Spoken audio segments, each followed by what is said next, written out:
stats. 25% of you think mothers who choose to work full-time when they don't have to are selfish. Almost half of you feel there are more opportunities within your workplace for women without children. And 60% of you believe there are not enough opportunities for mums to work part-time. Well, we've been speaking to mums about their experiences of part-time working, including one who asked us to conceal her identity so she didn't get into trouble with her employers. Decided to go part-time. I spoke to my employer. They suggested downgrading to assistant manager. I still do pretty much the same, but on less money. At the time, I was very hurt, thinking, hold on a minute, they're supposed to be helping me and I'm being penalised. But I agreed to it because I would have agreed to anything at that point. I work 2 days a week, so from 8:30 till 3:30 at a primary school, a local primary school, and I teach music and drama. Before I had Angelica, I was a talent agent, starting my day at 10, finishing at 6 officially, but then I would have to go to the theatre in the evening. Before I got pregnant, I think I always knew that I wasn't going to stay in that job, and that job wouldn't be suitable for me personally as a mum.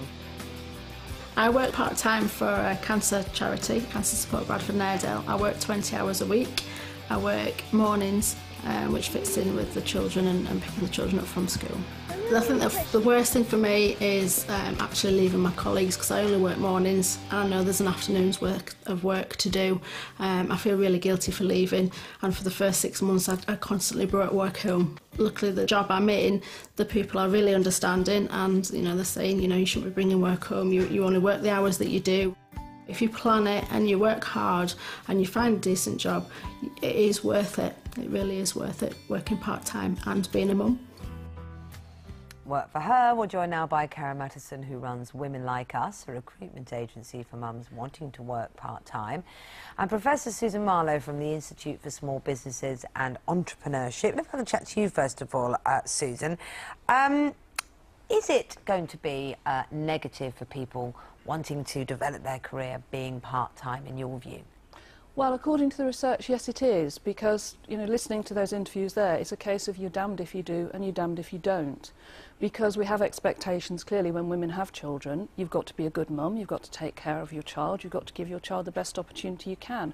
But we educate women now, we're highly educated, so therefore if you step sideways from your career, then you're not being a good worker, and also if you stay in your career, you're not a good mum. And being part-time, in your view, means stepping sideways, does it? Well, the research would indicate that is the case. I mean, for many things that I've read, I've often seen the expression, the death of career.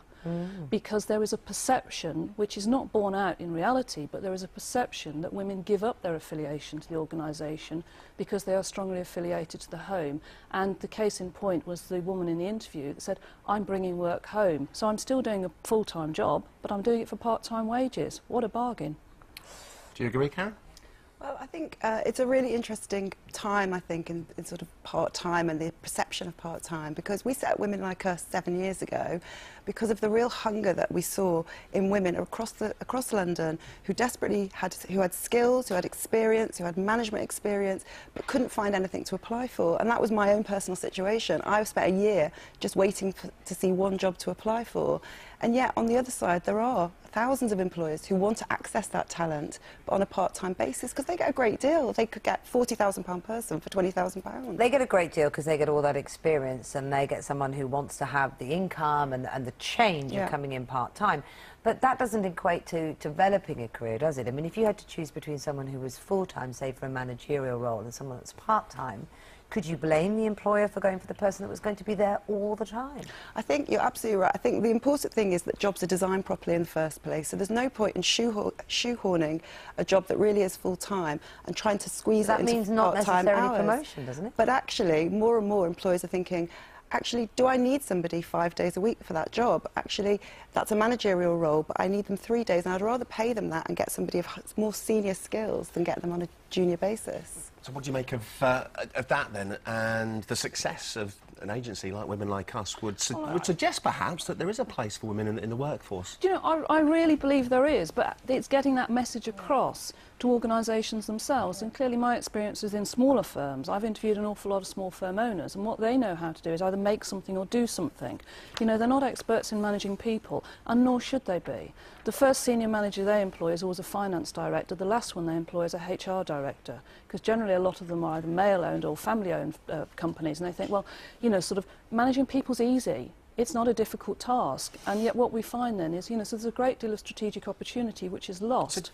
I mean, do you welcome agencies like Karen's, you know, which offers a bespoke service and tries to bring the employers with the right people that can help them? I think it's a brilliant idea, and I think, you know, the more you challenge the career model, but again, talking to business owners, that's not the way they see it, because they say it's a great cost to us. How do we replace somebody? And I think what we find is there's no point talking to business owners about the work-life balance of someone they've never met. It's got to work for their business, and when it works, it lasts, and then re-recruit on a part-time basis. Well, thanks for all your views at home. No doubt that people are still feeling very guilty about working. I'm working full-time and I feel guilty. I pay so much for nursery and get so little help that it's not worth it financially or emotionally. I mean, that is part of the problem, isn't it? That you're torn from the moment you have a child. It's a huge problem, because, you know, all the messages you get in the media and everything, as I said at the beginning, it's about yourself. It's about being what a good mum is, this model of what a good mum is. But if you go with that model, then, you know, sort of what you're looking at, the end result is, why would you educate women at all? And there's no right or wrong either, it seems. Jo from Cambridge writes this: due to return to work next month after having her second child. Breaks my heart, she says, having to leave them to go to work. I'd much rather stay at home, but unfortunately I don't have a choice, as the bills and mortgage need to be paid. Surely trying to keep a roof over my children's head isn't selfish. Joan, a lot of working mums rely on their mums for taking care of their babies and expect them to do it free of charge, as they can't afford childcare. Is it fair to expect your parents to bring up your children? As a nation, we do love our grandparents, don't we, and use them a lot.